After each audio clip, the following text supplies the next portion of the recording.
Madame, Monsieur, bonjour, fidèles auditeurs de Gabon Echo. Bienvenue à votre rendez-vous économique hebdomadaire. Gabon Echo reçoit ce jour Monsieur Régis Imongo Tatangani, ancien membre du gouvernement, mais surtout en sa qualité d'économiste. C'est dans ce cadre-là que nous le recevons ce jour.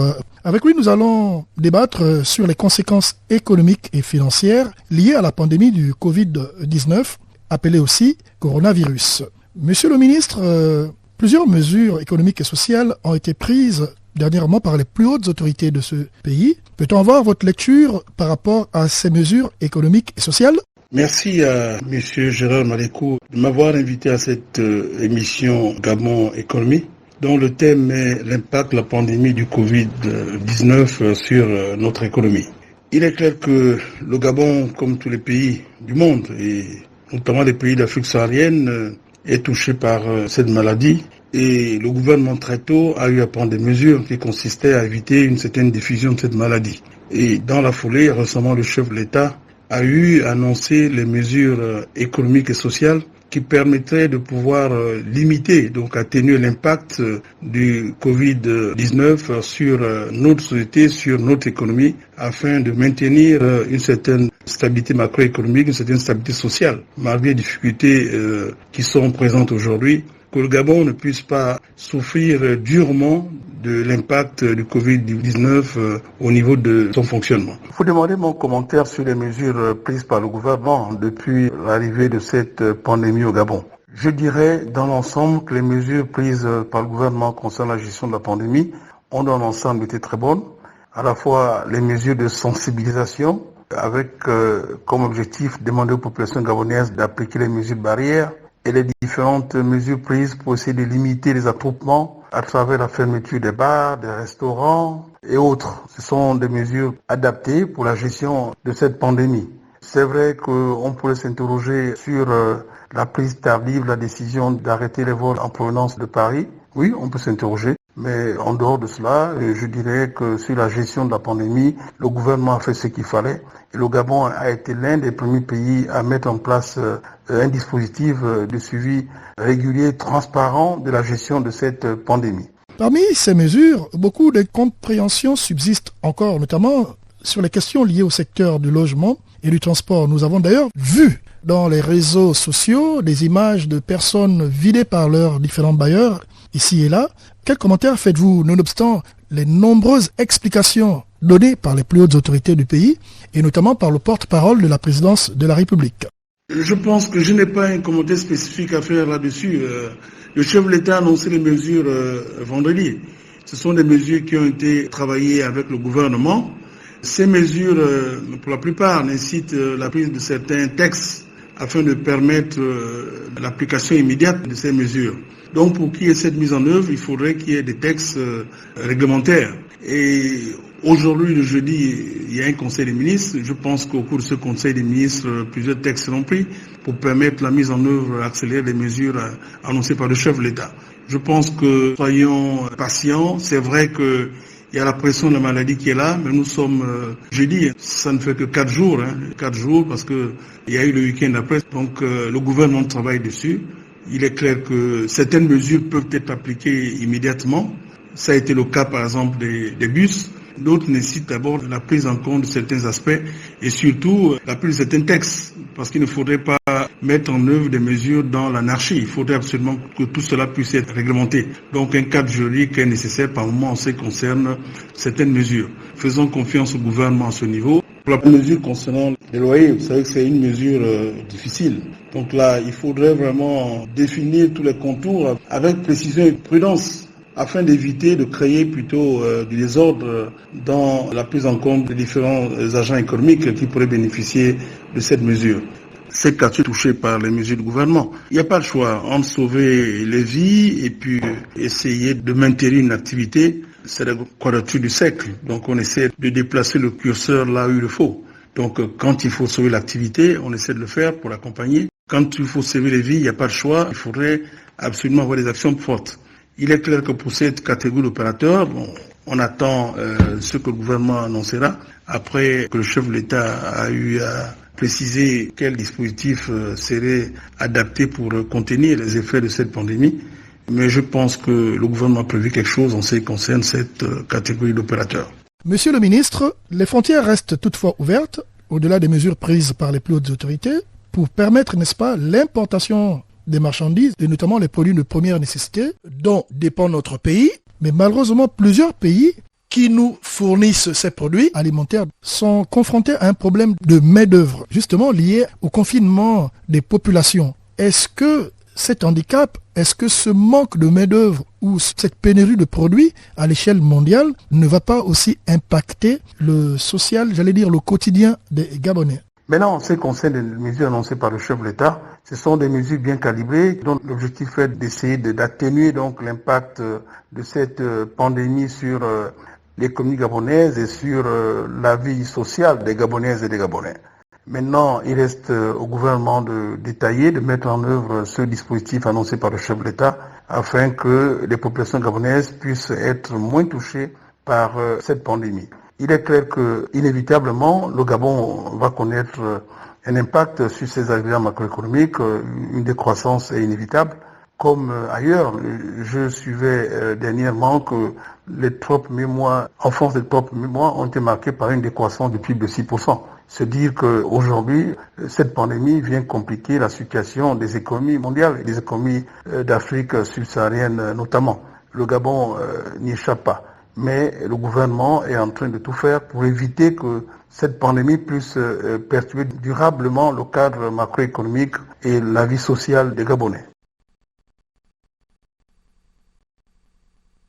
Pour ceux qui prennent l'émission en cours, vous êtes bel et bien sur Radio Gabon. La référence, nous vous rappelons simplement que vous suivez Gabon Echo, qui reçoit ce jour M. Régis Imongo Tatangani, ancien ministre, mais nous le recevons surtout en sa qualité d'éminent économiste. Le thème du jour est la pandémie du coronavirus ou Covid-19, conséquences économiques et financières dans notre pays. La prise de son ce jour est assurée par Shelly Manea. Monsieur le ministre, le prix du baril du pétrole connaît une baisse hautement substantielle et quand nous savons que le budget de notre pays, ou du moins l'économie de notre pays, dépend fortement du pétrole exporté et que la Chine, qui est l'un de nos premiers clients dont les activités économiques sont quasiment à l'arrêt, est-ce que vous ne pensez pas que ces conséquences ou cette conséquence liée à la diminution ou à la baisse substantielle du baril de pétrole peut se faire ressentir au niveau de notre économie et notamment au niveau du panier de la ménagère? C'est vrai qu'il est clair qu'avec la baisse des coûts du pétrole, nous avons un impact sur les finances publiques, donc une baisse des recettes, une baisse d'activité économique. Malgré les efforts qui ont été faits pour diversifier l'économie gabonaise est quand même toujours fortement dépendante du secteur pétrolier.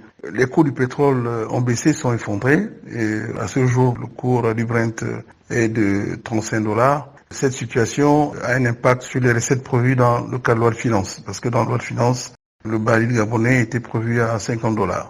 Il y a une baisse des recettes programmées, ça, bien sûr, le gouvernement l'a précisé, mais spéculation économique ne signifie pas diffuser la frayeur économique auprès des populations. À aucun moment, le gouvernement n'a eu à prévoir une baisse des salaires, non. À aucun moment dans le discours du chef de l'État, on a entendu une possibilité de révision des salaires. À aucun moment. Et je pense qu'à ce niveau, le porte-parole de la présidence publique a été clair là-dessus, répondant à une question des journalistes. Donc il n'y a pas du tout une prévision de révision à la baisse des salaires des fonctionnaires gabonais liés à la pandémie du Covid-19. Par contre, il est prévu, et le ministère des Finances, le gouvernement travaille dessus, donc d'essayer de pouvoir avoir des économies ailleurs en consacrant ses actions au niveau du secteur de la santé afin de permettre que ce secteur puisse répondre aux préoccupations relatives à cette pandémie. Mais à aucun moment le gouvernement n'a prévu une baisse des salaires des fonctionnaires. Donc, spéculation économique, ok, mais il faudrait éviter que la spéculation aille dans tous les sens, afin de créer plutôt une psychose au niveau des Gabonaises et des Gabonais. Il est clair que cette pandémie aura un impact sur le commerce mondial. Les dernières analyses font ressortir une baisse du commerce mondial allant de 15 à 30%. Maintenant, en ce qui concerne le Gabon précisément, la mesure de fermeture des frontières, qui est une mesure nécessaire afin de contenir l'effet de propagation importé peut avoir un impact en ce qui concerne les approvisionnements.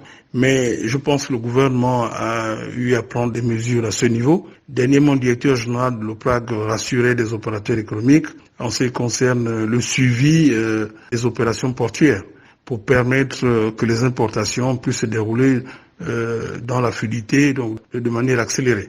Donc je pense que toutes ces mesures devraient permettre d'éviter absolument que nous puissions être confrontés à une insuffisance d'offres alimentaires en relation avec l'absence des importations des produits alimentaires. Par contre, un point sur lequel les autorités devront veiller, ce sera le point du renchérissement du coût de ces produits alimentaires. Parce que avec le renchérissement du transport, il peut arriver que, bien sûr, ces produits importés puissent coûter plus cher. Maintenant, ce sont les différents mécanismes prévus, peut-être dans le domaine douanier ou fiscaux, qui peuvent permettre de contenir un affolement des prix des produits alimentaires à ce niveau. Monsieur Imongo, il y a une structure mise en place par le chef du gouvernement, Monsieur Julien Kogué-Bekale. Cette structure, au même titre que la structure scientifique, cette dernière structure a pour but, n'est-ce pas, d'un suivi des activités économiques et sociales. Votre absence dans ce comité nous a quand même un peu fait tiquer, sachant que vous êtes un économiste averti, vous avez été membre du gouvernement, et nous savons que tout dernièrement encore, le Premier ministre chef du gouvernement a reçu un certain nombre d'anciens ministres.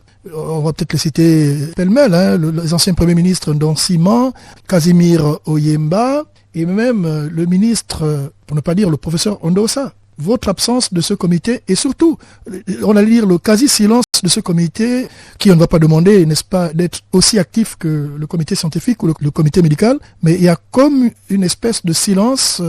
Les Gabonais ne comprennent pas très bien comment fonctionne ce comité. Un petit commentaire à ce sujet, monsieur le ministre? Vous savez, dans ce genre de situation, la solidarité compte beaucoup. On met de côté les clivages, on discute pour chercher à trouver les solutions qui permettraient au Gabon de s'en sortir par rapport à cette crise et surtout d'être prêt par rapport à l'après-pandémie. Je n'ai pas été sollicité, bien sûr, mais je discute avec certains frères et amis de tous bords en ce qui concerne les mesures nécessaires permettant d'atténuer les impacts négatifs de cette pandémie sur l'économie gabonaise. Et comment relancer l'économie gabonaise au sortir de cette pandémie. Dites que le comité n'a pas eu l'occasion de présenter la stratégie à la presse, mais je pense que sans doute qu'ils le feront par la suite, sans doute que le ministère de l'économie, après la validation des différentes mesures en conseil des ministres, aura l'occasion de présenter aux Gabonais ce qui a été prévu pour atténuer ce choc brutal lié à la pandémie sur l'économie gabonaise. Mais je retiens simplement que les Gabonais aujourd'hui, comme l'a signifié le professeur Ondosa, le Premier ministre Casimir Oyemba, ont été rencontrés le Premier ministre Raymond Donsima. C'est la démonstration que tous unis, nous pouvons apporter des solutions pour essayer de sortir de cette situation difficile. Je partage le sentiment de Raymond Donsima quand il dit que ce comité devait être élargi à d'autres personnes. Il serait souhaitable que dans ce comité, en effet, qu'il y ait aussi la société civile, qu'il y ait des représentants au niveau de l'Assemblée nationale, de tout corps, pour permettre, l'essentiel est qu'il n'y ait pas beaucoup de gens, mais quand même qu'il y ait des représentants afin que, ensemble, ces différentes parties puissent partager les préoccupations et peut-être voir comment mettre en œuvre les mesures qui permettent au Gabon de sortir de cette situation. Monsieur Imongo, l'industrie culturelle et sportive sont deux disciplines ou deux domaines assez complexes qui fonctionnent beaucoup avec des contrats. Nous savons que la majorité des structures qui exercent dans ces deux domaines, donc du culturel, nous l'avons dit plus tôt, et du sportif, avaient déjà des dates. Et nous voulons prendre l'exemple du cas de Canal+, pour ne pas le citer, ou de Bein, au niveau de l'Europe, qui ont refusé de payer les droits de transmission à partir du moment où il y a une forme de trêve. Comment peut-on, en tant qu'économiste, prévoir ce genre de situation? Est-ce que nous ne sommes pas là dans une guerre juridico-économique qui ne dit pas son nom, M. Imongo? Vous savez, je vous dirais simplement que quand il s'agit de sauver les vies, on n'a pas le choix. On n'a pas le choix. Il faut sauver la vie des Gabonaises et des Gabonais. Il faut permettre de préserver la santé des Gabonaises et des Gabonais. Donc ce que le gouvernement a eu à faire en prenant ces mesures, je le soutiens. Maintenant, toutes ces mesures ont des effets négatifs pour certaines catégories. Vous avez parlé des sportifs, des artistes, ainsi de suite. Je pense qu'à ce niveau, je ne pourrais pas apporter des précisions. Et la meilleure chose serait de poser cette question au ministre de la Culture et des Sports, qui pourrait apporter des précisions irrelatives. Je pense que le gouvernement a dû s'interroger sur des possibilités d'accompagnement, mais je ne pourrais pas trop m'avancer là-dessus. Ce que je dirais simplement, c'est que pour préserver la santé des Gabonaises et des Gabonais, il est indispensable de prendre certaines mesures. On n'a pas le choix quand il faudrait sauver des vies humaines.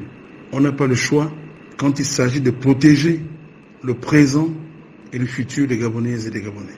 Monsieur Imongo, le reproche qui a été fait au niveau de l'Europe est ce manque de synergie, et même peut-être au niveau mondial, où l'on a constaté que finalement, au-delà de tous les aspects liés aux actes posés aux différentes conventions, que ce soit les conventions de Genève ou les autres différentes conventions liées au commerce international, le constat qui se fait aujourd'hui, monsieur Imongo, c'est que chaque pays semble prêcher pour sa chapelle. On constate une forme de sauve qui peut. Je voudrais prendre pour exemple la vente des masques chirurgicaux ou les différentes masques de protection fabriqués en Chine. Lorsque la France, par exemple, va en commander, ces mêmes masques vont être achetés quasiment à quai au triple prix par les États-Unis d'Amérique, qui, au départ, doutaient de l'existence de cette pandémie. Comment vous expliquez ce genre de situation, monsieur Imongo?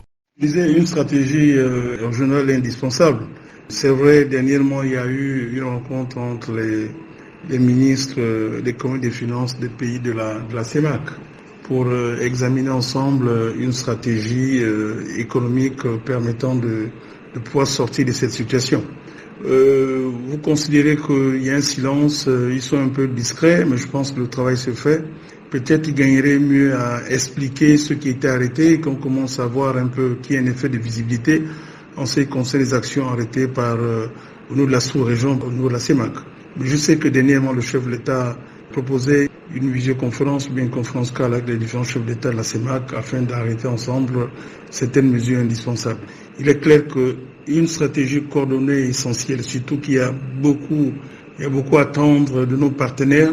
C'est en étant fort, en exigeant certaines choses que nous pouvons arriver à obtenir cela.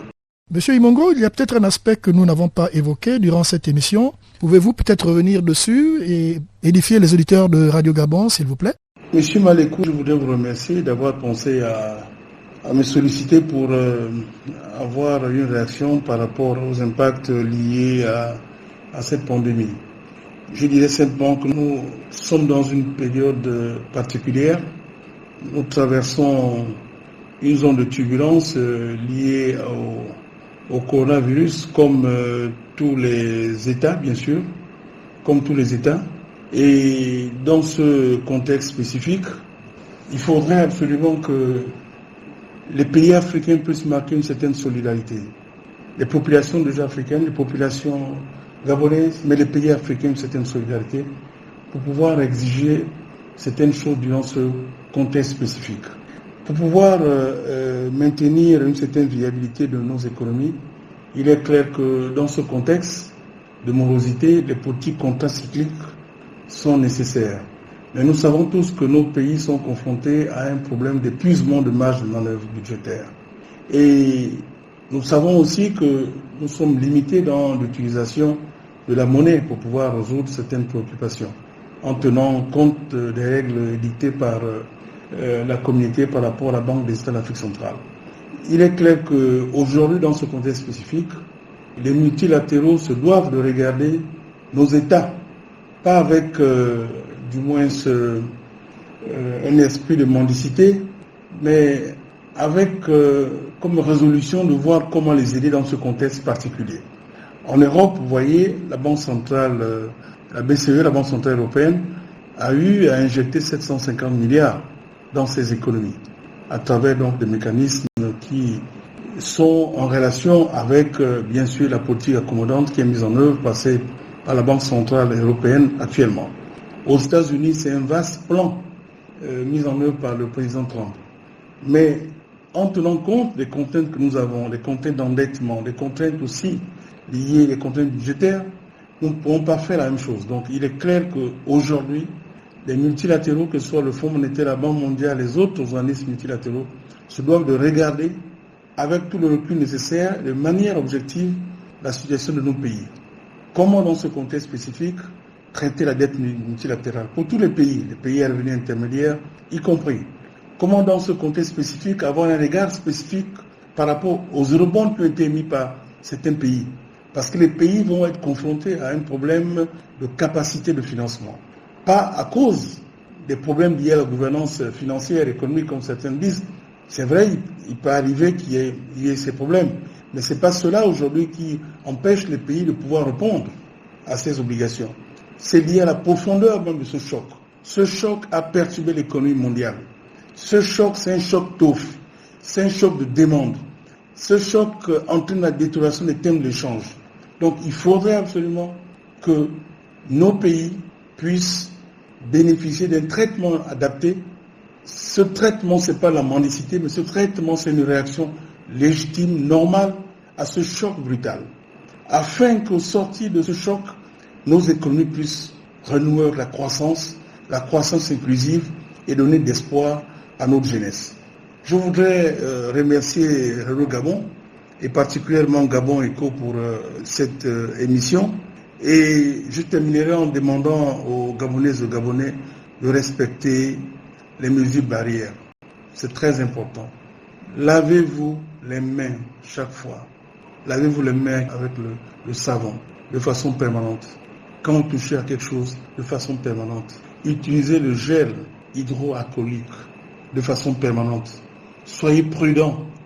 Quand vous touchez la porte d'une maison, avant de toucher la porte d'une maison, nettoyez d'abord, bien sûr, cette porte. Avant d'arriver à la maison, enlevez les chaussures. Les habits utilisés, vous les mettez de côté. Tout cela, ce sont des éléments indispensables. Quand vous sillonnez, portez le masque, gardez de la distance afin que les postillons d'un autre puissent vous atteindre ou vous-même, vous puissiez balancer vos postillons. Donc il est nécessaire pour tout un chacun de veiller au respect des mesures barrières qui ont été rappelées à maintes reprises par le gouvernement. Merci.